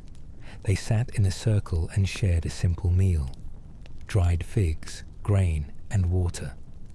The stars, unseen for months, blinked overhead, shy at first, then bolder. One of Noah's sons pointed upward, whispering, "I forgot how many there were." Noah smiled gently. "They never left," he said. "We just couldn't see them." And then, for the first time in a long time, there was laughter. Quiet, honest, free. The kind of laughter that says, "We made it. We are still here. And so is the world." The air carried a different kind of silence now. It wasn't the hush of fear or the stillness of waiting. It was the kind of quiet that follows deep sleep. Not emptiness, but softness. The pause before a song begins. The breath you take before planting a seed. That morning, the family woke early. Not because they were called, not because there was noise, but because the sun arrived more boldly than it had in months. It crested over the edge of the distant hills with the quiet confidence of something that had never truly left, only waited. The earth was no longer hiding, and neither were they. There was no grand plan for the day, no blueprints, no scrolls, no divine thunder pointing north, only instincts, movements shaped by memory and hope. Noah walked the edge of a newly emerged meadow. The grass reached his calves, still bent from the recent waters. Drops of dew clung to each blade, catching the light and breaking it into colors. Beneath his feet, the soil was soft, alive, rich with silt and unseen life. He knelt and pressed his palm flat into the earth, not to test it, but to greet it again. Then he opened a small pouch and scattered a handful of seeds. Lentils, mustard, barley, cucumber. Whatever had been saved, whatever had survived. The seeds fell lightly. Some landed true, some danced sideways in the breeze. That was okay. They would grow, or they would not. The point was in the planting. His wife tended to the animals. She had always moved best in routine, not rushed, but grounded. She laid fresh bedding beneath the oxen, opened the pens wider so the goats could roam freely, and refilled the feeding troughs with what remained of the grain. She hummed as she worked, not a song with words, but a tune remembered in the bones, the kind sung when bread is rising and pots are boiling, the kind that makes the air feel like home. One of the doves returned to her shoulder. It stayed there for a time, cooing, then flew away again. This time, she didn't watch it go. She simply smiled and continued her work. The sons moved outward, exploring. Each took a different direction. One climbed a nearby ridge, his boots crunching the newly exposed gravel beneath his step. He stood there for a while, letting the wind move his cloak, staring at the horizon like a scout charting a forgotten kingdom. Another wandered along the tree line, testing branches, checking bark, breaking twigs to see which trees were alive and which had rotted in the flood. He found one sapling, small, thin, but determined, and carefully cleared the weeds around it with his hands. The youngest knelt by the stream that now traced its path down from the hillside. He dipped his fingers into the flow, tasted it, nodded, and called back with a grin. "It's sweet." Noah watched them from a distance, his heart full, not with pride, not with relief, but with something quieter, a deep awareness that everything they did now mattered. Every footprint, every touch, every stone moved from one place to another. It all became part of this new world. They would not rebuild cities overnight. They would not erect towers or walls for some time. But they would walk, they would plant, they would name things again. They would gather stones and decide where to sleep, and that would be enough for now. That night, they sat around the fire again, the stars above them clearer than ever, the air cool but not cold, the flames low, not fierce. Noah held in his lap a small wooden bowl. He carved it slowly with a simple knife, shaping it smooth with steady strokes. His hands moved like they had when building the ark, patient, silent, sure. But this time, he was not preparing for a flood. He was preparing to serve, for water, for grain, for life. His wife passed him a length of fabric. His sons handed him tools. They did not speak much. They didn't need to. Their hands knew what to do now. Their hearts knew where to rest. As the fire dimmed, one of the younger women, the daughter of one of his sons, leaned her head against her mother's shoulder and whispered, "Do you think everything will grow back?" Her mother smiled, pulled her closer, and replied, "No, not everything. But what grows next will be ours." And so the first day passed, not with spectacle, not with ceremony, but with small steps and warm hands and eyes wide open to the ordinary miracles of dry land. They were not planting empires. They were planting dinner. They were not building kingdoms. They were laying stones to sit on. And that was the miracle, that after all that had been washed away, after all that was broken, the first thing to return was care. The sun had risen 3 times since they stepped onto dry ground. Each day had been slow, full of small tasks, small discoveries. The world was still unfamiliar, wild in places, gentle in others. But already it felt less like a secret and more like a home. And on this 4th morning, Noah rose early, long before the others stirred. He stepped away from the tents and walked across a patch of field that sloped gently east, where the trees had thinned and the grass grew tall but soft. He didn't carry tools. He didn't bring a torch, only a pouch of smooth stones and his breath. The air was still but not heavy, the kind of stillness you get before something is spoken. Not words, but meaning. Noah found a flat patch of ground at the edge of a rise, where the land overlooked a distant valley now green with promise. He knelt, brushed away the leaves, and ran his fingers through the soil. Then, with slow precision, he began to build. The altar took time.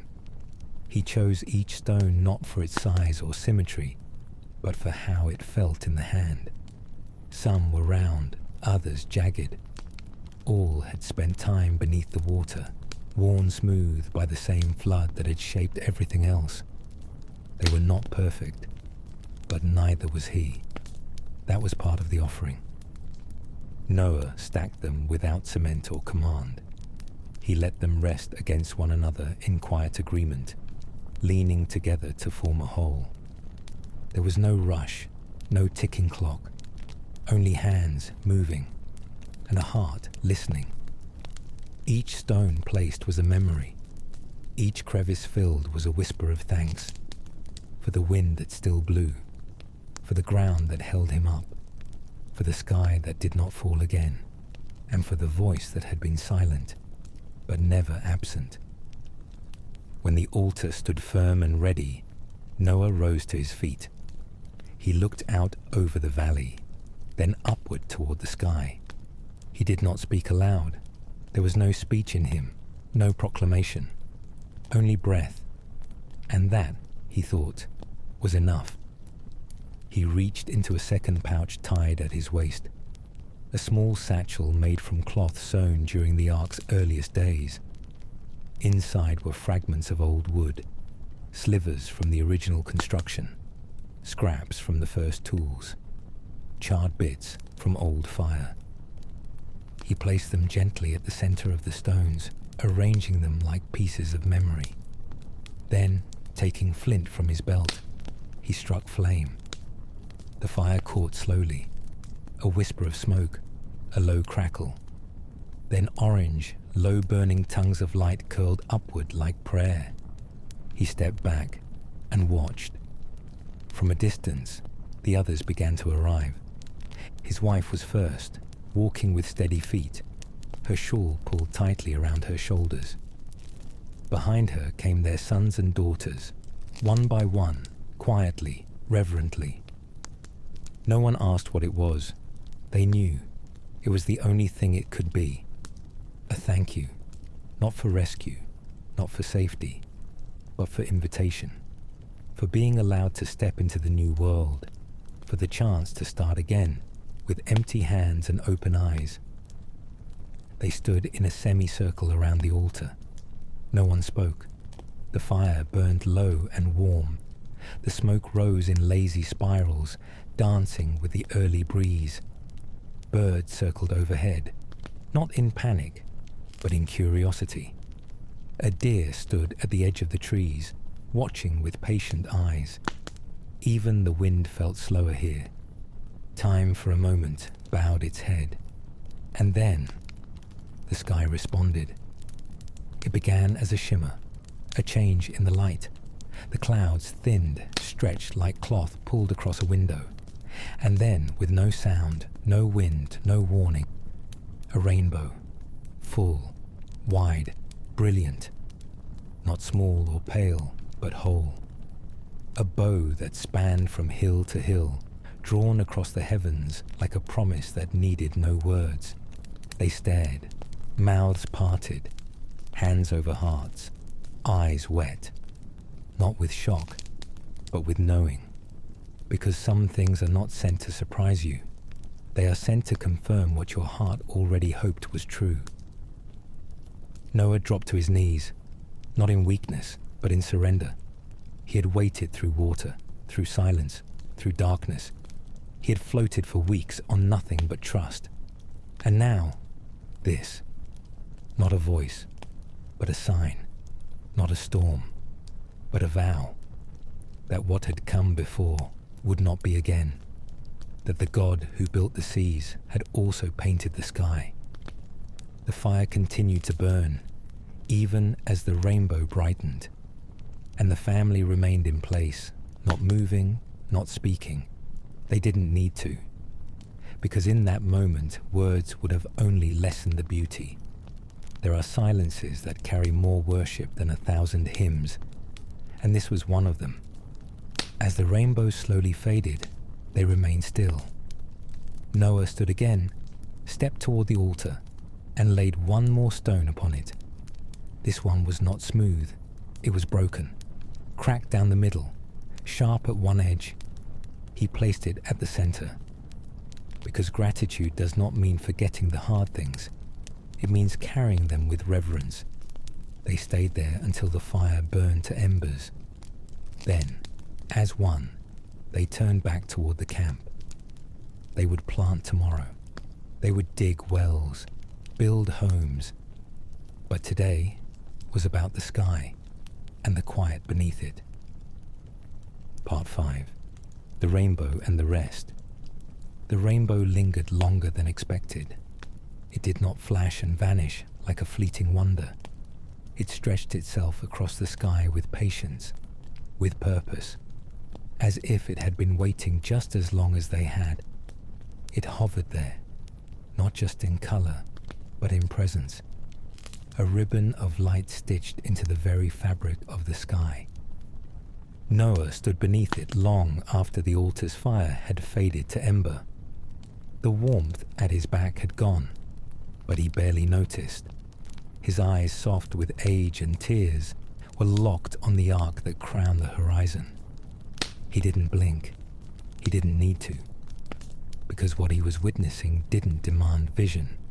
It required stillness. Behind him, the others stayed quiet. His wife remained at the edge of the slope, her hand in her son's. The younger ones sat in the grass, eyes wide, mouths just slightly open. No one dared to speak. The wind had stilled. Even the birds, usually noisy in their morning flutters, were silent now. The sky itself seemed to be holding its breath, and so did Noah, because he knew. This was not just sunlight meeting mist. This was not weather. This was not nature doing what nature does. This was a vow. He had heard many things in his lifetime. The sound of hammer on wood, the rush of 1,000 hooves entering the ark, the howl of wind through the rafters as the storm arrived, the deep, groaning silence of a sea with no land, the weary breathing of animals in sleep, the whispered prayers of his wife in the night. But this silence, this rainbowed hush, was the loudest of all. It said everything without speaking. It wrapped itself around him like a garment of light, a bow curved not in anger but in peace. He understood. It was not a sign of survival. It was a sign of trust, a covenant, a bridge between heaven and earth. And the bow pointed upward. It did not aim at man. It aimed at the sky. Noah knelt again, but this time not in grief or exhaustion or prayer. He knelt in agreement, his hands pressed into the soil, the very soil that had once disappeared beneath waters, now firm again beneath his knees. He closed his eyes and whispered, not to the clouds, not to the light, but to the promise. Yes. Because it was not just God who had made a covenant. Noah had too, with the ground, with the breath in his lungs, with the family behind him, with the future that now waited to be built. The family stayed in place for a long time. The children didn't squirm. The elders didn't speak. No one moved until the rainbow began to fade. And even then, it didn't vanish. It receded, softly, like a memory settling into place. The sky swallowed its colors one at a time, folding them gently back into mist. The last to disappear was violet, a deep hue that felt less like an ending and more like a benediction. They stood as the light returned to ordinary, and then they breathed again. That night, around the fire, no one told stories. Not even the children asked for them. They ate their meal quietly, grains, fruit, roasted roots. The food was warm, but even it carried the taste of something greater. The taste of quiet joy, the kind that fills your chest and makes you want to hold everyone close without saying why. Noah sat near the flames, a wooden bowl in his lap. He carved it slowly, smoothing its rim, turning it over and over in his hands. His wife sat beside him, sewing without looking down. The others gathered loosely around the fire, content to listen to the crackle and look up at stars that finally shone without storm clouds to cover them. Days passed. The rainbow did not return the next day, nor the next. That was how Noah knew it was true. It had not been a spectacle, not a performance. It was a signature, the kind written once, with finality, with love. But he saw it in everything now, in the way the morning sun struck the surface of the well, in the curve of a vine twisting up toward the light, in the shimmer of a bird's wing mid-flight, in his granddaughter's laugh, how it broke like yellow through the sky. He saw the covenant even when it wasn't visible, because the rainbow had not been made only for the sky. It had been folded into the world, into memory, into breath, into soil. He began building again, not an ark. This time, a table, just one, made of dry wood found in the valley. He worked without hurry. Every plank he shaved was a kind of prayer. Every nail, a note in a song of thanks. When the table was finished, he didn't sit at it alone. He invited everyone to place their hands upon it. "This is where we will eat," he said. "This is where we will speak. This is where we will pass stories forward. Not stories of the storm, but of what came after, of mercy, of light, of colour stretched across sky. He gathered the children and told them again, this time in full. The bow had not been pointed downward. It was hung high above, like a warrior laying down his weapon. This God was not only mighty, he was merciful. Not only Stormbringer, but Covenant Keeper. The bow was hung where all could see it, and each time it returned, it would say again, I will remember. And Noah taught them to remember too, not through rituals, not through festivals, but through stillness. He told them, when you see it, stop, don't shout, don't run, just look, because promises are not meant to be chased, they're meant to be received, with your eyes, with your breath, with your heart. Years would pass, generations would grow, new trees would rise, new paths would be carved, new laughter would echo in new valleys. But every time the sky cracked with rain, every time the clouds broke open again, every time the scent of water filled the air, someone would pause, someone would lift their eyes, and someone would whisper, he remembers. There was no fence, no gate, no border drawn into the dust with stick or stone. They could walk in any direction, north toward the mountains, west to the shaded groves, or south along the streams where the water moved slowly, still tasting faintly of sky. And that, more than anything, reminded Noah that the world was new, because before the flood, every path had led to a city, every tree had a boundary, every stream had a name. But now everything was open, not wild, not hostile, just unclaimed. And Noah understood. This land did not need to be conquered. It needed to be kept. They began to build slowly, not towers, not altars, just homes. Simple shelters, raised from branches and beams, sun-baked clay, stones warmed in the fire, then placed in the foundation for luck, or blessing, or memory. There was no urgency, only rhythm. The kind of rhythm that belongs to planting seeds, to watching rain, to waiting for sprouts to rise from soil like answers. Every action was deliberate, every hand steady. They didn't build walls to keep anything out. Not yet. Because for now, the world outside and the world inside were the same. Noah's wife planted herbs near the stream, mint, thyme, dill, and wild onion. She had saved seeds in a cloth bundle tied with goat's hair and buried deep in the ark's lowest drawer. No one had touched them in months. When she opened it, the scent rose like a whisper from the past.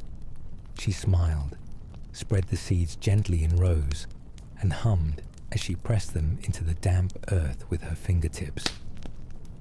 Noah watched her from a distance and thought, not for the first time, how strange it was to see his people settle again.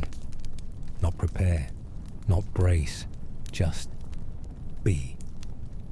The goats wandered farther now. They no longer stayed near the ark or the pens. Instead, they climbed hills and returned in the evening without needing to be called. The birds nested in trees without fear. The lions kept their distance but roared at sunset, less out of warning and more out of custom. Everything was returning to its place, but not the same place as before. A new place. The earth remembered them, but differently. It greeted them not as rulers, but as relatives. One evening, Noah's sons gathered stones to mark a path. Not because they needed direction, they had walked these fields for weeks now, but because the youngest had asked, "What if someone comes after us? How will they know the way?" Noah said nothing at the time. He only smiled, but later, when everyone else had gone inside, he walked the path alone, running his hands along the stones they had chosen. Each one was different, some smooth, some jagged, some with moss, others with tiny fossils inside. Together, they looked like memory laid across the ground. Not a road, but a reminder. This way was walked with care. He didn't speak of dominion anymore, not the way he once had. Before the flood, the word had meant rule, command, hierarchy. Now, it meant something else. It meant lifting stones so the seedlings could grow. It meant letting the birds nest where they pleased. It meant teaching the children not to tame the land, but to listen to it. They didn't plant in straight rows. They followed the curves of the hills. They didn't drain the wetlands. They learned where the frogs lived and planted barley higher up the slope. The land didn't belong to them. They belonged with it. At night, they sat beneath stars with their feet in the grass and no roof above them. The fires were small, the meals simple, bread, dates, roasted roots. But their laughter returned.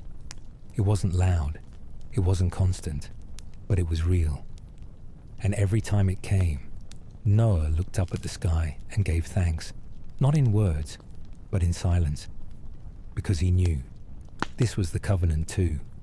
Not just the bow in the sky, but the warmth of children's hands, the sound of hammers building homes instead of boats, the smell of onions and mint at the edge of the stream, the lion sleeping in peace beneath the fig tree. This was the world, remade, and it had no walls, only welcome. The world had no names. Not yet. The trees were simply trees, tall, green, wide-leafed or thin-branched, but without title. The hills were just curves in the distance. The river ran through the valley without needing a nameplate or map. The animals came and went, unnamed but known. And for a while, that was enough. After all, the world had been reintroduced in silence. It had uncurled itself gently. It had offered no labels, just space, just beauty, just breathe. But eventually, the need for names returned. Not to control, not to own, but to remember. Because to name something is not only to point at it, it is to cherish it, to say, I see you, I know you, you are part of the story now. It began with the youngest. One morning, as Noah's granddaughter crouched beside a small bird bath hollowed in a tree stump, she whispered, I'm calling you Blink.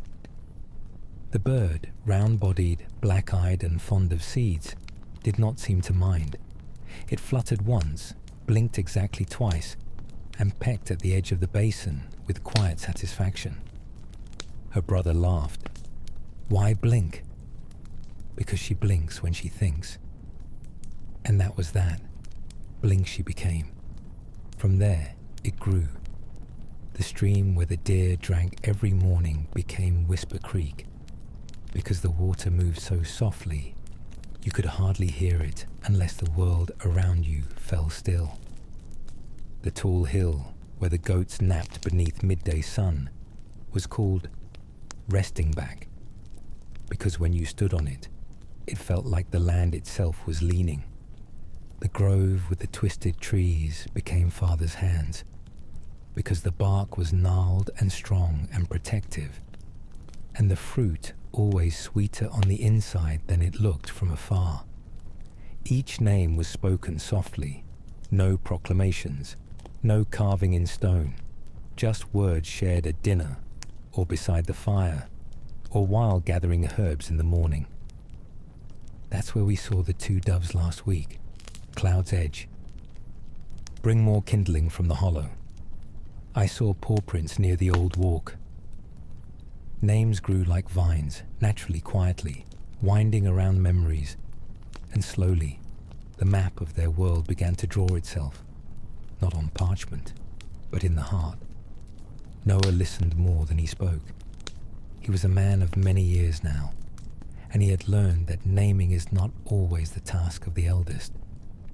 Sometimes, it is the children who see clearly, because they are closest to the wonder. He watched them naming flowers and stones, insects and shadows, not with seriousness, but with joy. That ant is Professor. That patch of moss is Softfoot. This rock, it's called Thinking Rock because it makes me want to sit and think. Even the days began to carry names, not Monday, Tuesday, or the like, but names shaped by feeling and memory. The day of warm bread, the day the falcon landed, the day we found the little path, the day of the big laugh. The names didn't repeat. There were no calendars, only stories. Each day was a story, and naming them helped the people remember that even ordinary time is sacred. One afternoon, Noah stood with his wife at the edge of the wide field they had begun to till. She leaned on her walking staff and asked him softly, "What do we call this place?" He didn't answer right away. He looked at the slope, the trees beyond it, the lines of footprints carved into the dirt from months of pacing, planting, praying. He thought of the night the dove returned, the first step onto earth, the fire, the bow of light in the sky. Then he whispered, almost to himself, "Promise Meadow." And she nodded. Yes, that was right. They never wrote these names down. They didn't need to. They lived them. They walked them each day, whispered them into stories each night, passed them down not as rules, but as poetry, because the names were not for ownership. They were for relationship. The land didn't belong to them. They belonged with it. And so the world grew full again, not just of sound, but of language, gentle language, reverent language, language that wrapped itself around trees and stones and rivers without pressing too hard, language that blessed instead of branded. And Noah, in his old age, smiled, because this quiet naming, this was what dominion was always meant to be, not mastery, but memory. There came a morning when no footsteps echoed across the camp. No logs were split. No bread was needed. No buckets filled from the stream.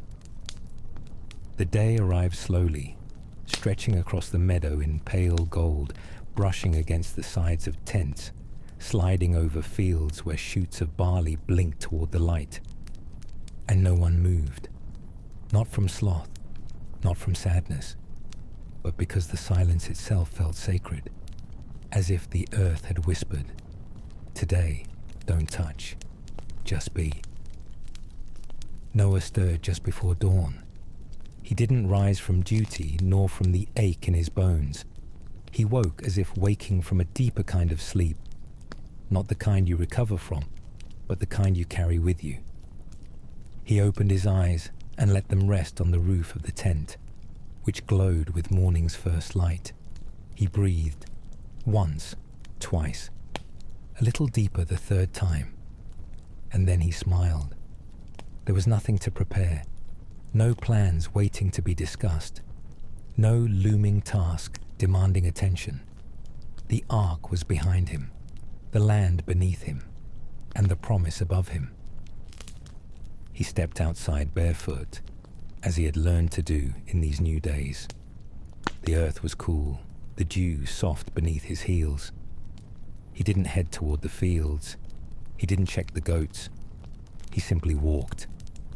Each footstep was careful, not cautious, but reverent. The air was light, not for lack of weight, but because the burden had been set down. He found himself at the edge of the grove where his granddaughter had named the twisted trees Father's Hands. One of the younger goats grazed nearby. It looked up at him, blinked, then returned to chewing with the calm of a world not at war with itself. Noah sat beneath the nearest tree. He didn't pray. He didn't think. He just listened. The wind didn't speak in gusts, but in sighs. It rustled through the grass without urgency, played across the surface of the stream, and dipped its fingers into the folds of Noah's robe. The sound reminded him of something. but not from the ark. From before wood, before storm, before command. It reminded him of Eden, or what he imagined Eden had been. A world unhurried, unhunted. His wife joined him sometime later. He heard her before he saw her, the soft footfall of someone who had carried children, the rustle of shawl against forearm. She said nothing, just rested a hand on his shoulder as she sat. They sat in the shadow of the tree, silent as light filtered through the leaves and painted them in soft green and gold. The leaves didn't sway with drama. They pulsed gently, like the breath of something alive. They were older now, but the silence didn't make them feel aged. It made them feel timeless. Around mid-morning, the children wandered out of the tents, one by one, barefoot, sleepy-eyed, arms full of blankets or flowers or nothing at all. They didn't run. They didn't shout.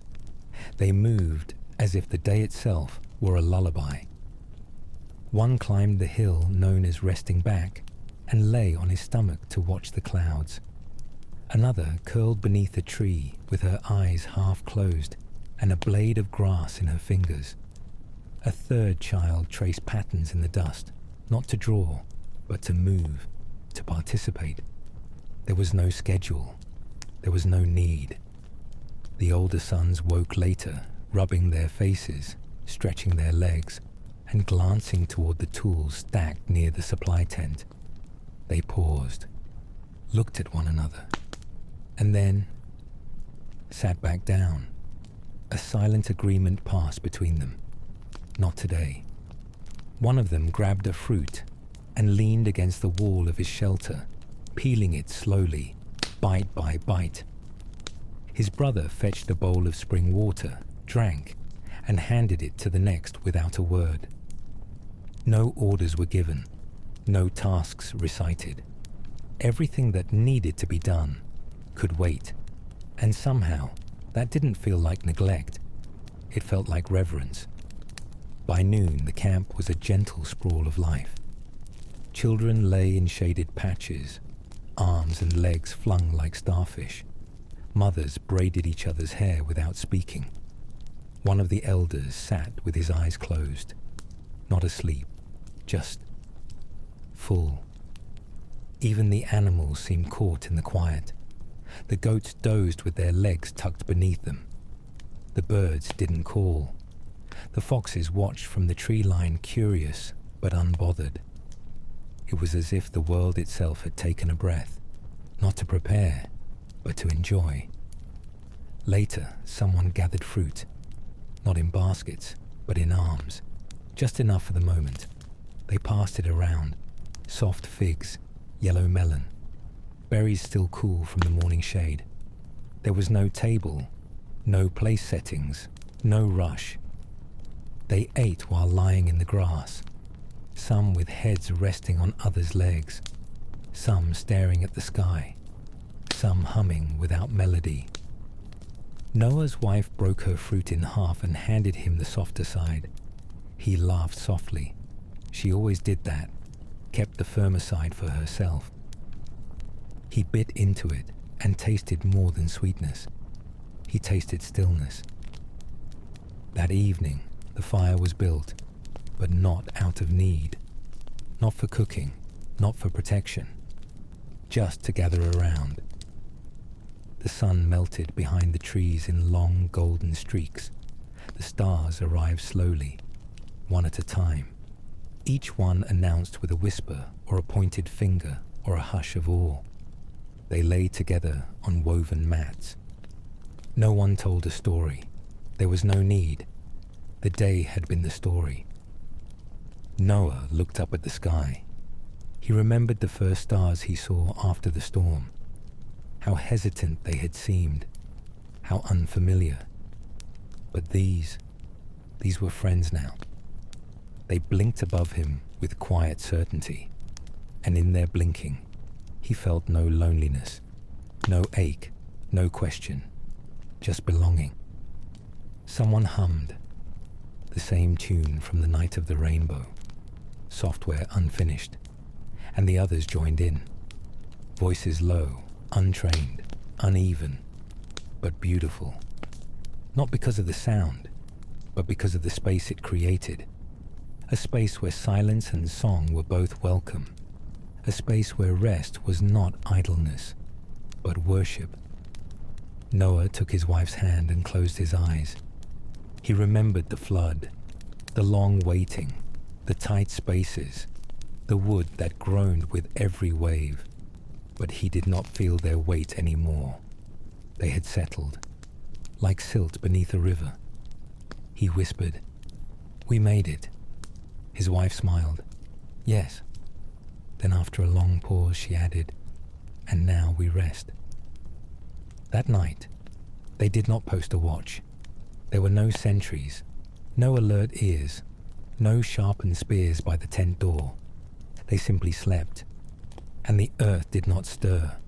It curled around them like a blanket, cradling not just their bodies, but their breath. Above, the stars held still. Below, the soil held promise. And somewhere in between, Noah slept the deepest sleep of his life. Not from exhaustion, not from relief, but from peace. The story did not end with a door closing, or a dove returning, or even a rainbow stretched across the sky. It ended here, in quiet, in belonging, in breath. The earth was no longer waiting, and neither were they. They were here, together, and it was very good.